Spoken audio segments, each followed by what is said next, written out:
Penguin Random House presents How to Be Human, Life Lessons from Buddy Hirani by Manjeet Hirani, read by Aishwarya Singh.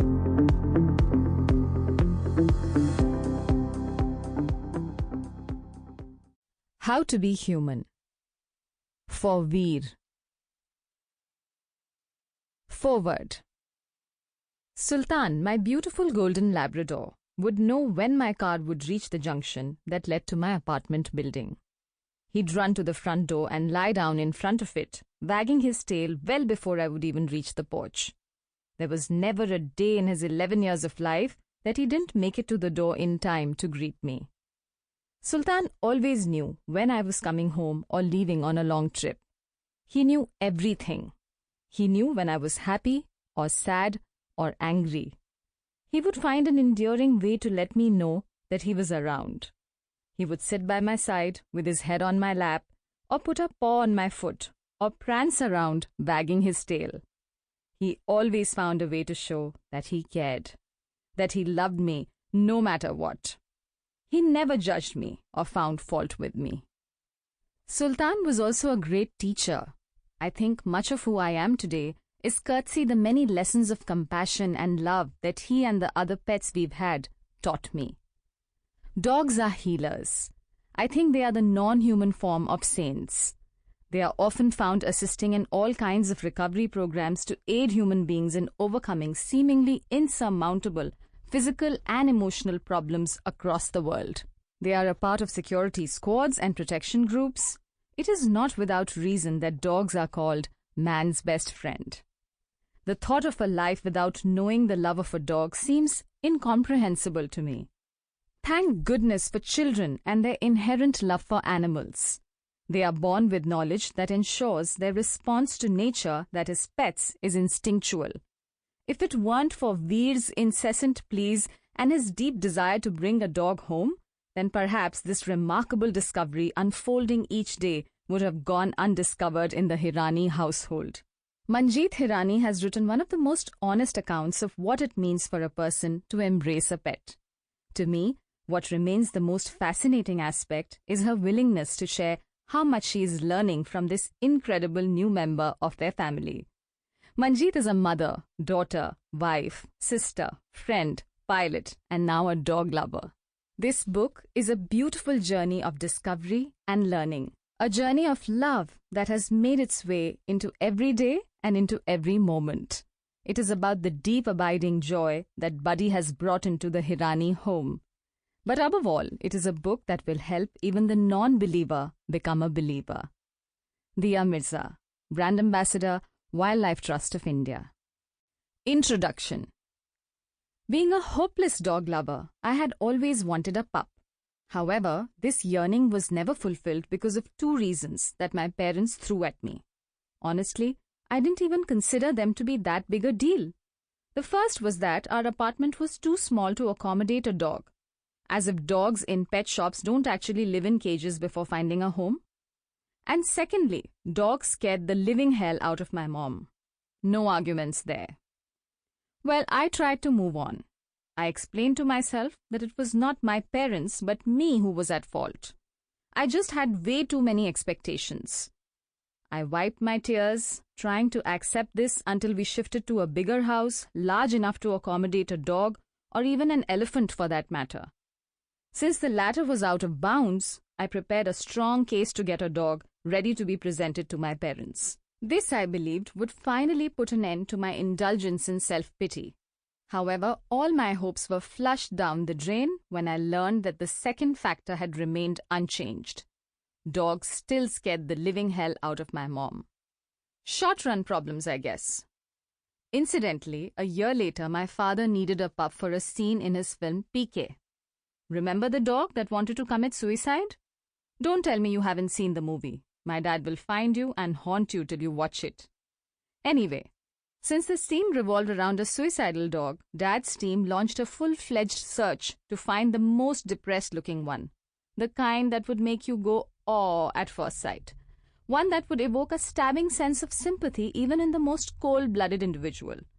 The kind that would make you feel an irresistible urge to hug the person next to you. After a tremendous hunt, right before everyone touched the peak of insanity with these demanding criteria, Dad's team found the archetypal dog. His ears were longer than his face. His droopy eyes made him look terribly sad.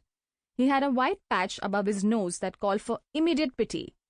He became Niku, the Cocker Spaniel in PK.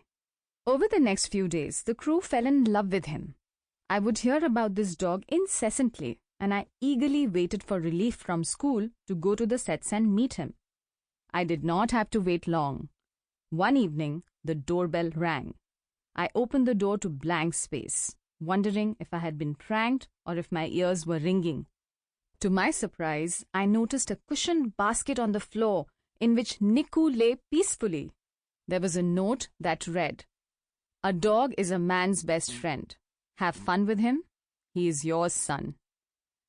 As it turned out, it wasn't just the crew that had fallen in love with Niku. My dad, too, had succumbed to his charm. My reaction to this note was even more dramatic than Niku's entry in our lives. I was crying like Nirupa Roy and laughing like Johnny Lever, all at the same time. I was ecstatic, overjoyed, and euphoric. I barely let anyone take a satisfying glance at him.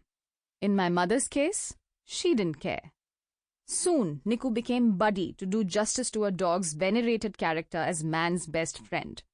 But more importantly, he was renamed because I didn't want to be reminded of the depressed dog in PK. Buddy is the complete opposite of the dog he portrayed in the film. He is not depressed. In fact, he is an antidepressant. His cheerfulness was evident in all his shenanigans, which my mom started capturing on her phone camera, but from a minimum distance of 5 feet. Before I knew it, with all the time they spent together, Mom grew comfortable in his company. Finally, the divine day came when she took the bold step of petting him. Despite feeling icky afterwards and sprinting away like Usain Bolt, she enjoyed her little adventure. With the amount of affection Buddy showered on everyone, one was certain to fall in love with him. It took time with Mom, but the unthinkable happened. Today, she cannot imagine a day when she doesn't share her morning chai with Buddy. I am both proud and hesitant to say that her love for Buddy might be greater than mine. After all, she is writing her first book on him. What else can express her love better? It wouldn't be too much to say that Buddy has indeed changed her life. All other dogs, however, continue to scare the living hell out of her. Veer Hirani. Preface. Our dog, Buddy, arrived home when he was 6 weeks old. I had never had a pet as a child, and the truth is that I was extremely scared of dogs. In fact, I would never go to anyone's house if I knew they had one. If I had to go, I would ensure that the dog was tied up or nowhere in sight. However, I welcomed Buddy. He had come as a gift for my son and was just a baby. Though my son Veer had promised to take up the responsibility, in reality, he doesn't do much besides playing with him. So I had to take charge. Gradually, I started spending more time with him and began enjoying his company. For me, it was like revisiting motherhood. Watching Buddy grow, I started making observations and drawing parallels between his life and ours. He was close to nature and lived life in the most natural form, the way it is meant to be. I found that very fascinating and started writing blogs based on my observations. I put up 3 posts and wrote some more for the future. The idea of a book dedicated to Buddy began taking shape in my mind. One morning, I called up a few publishers. I spoke to Radhika Marwa from Penguin Random House, who instantly liked the thought and asked me to write 20 chapters and send it to her. I sent her a mail and eagerly waited for a response. She replied saying, "Let's start work on the editing."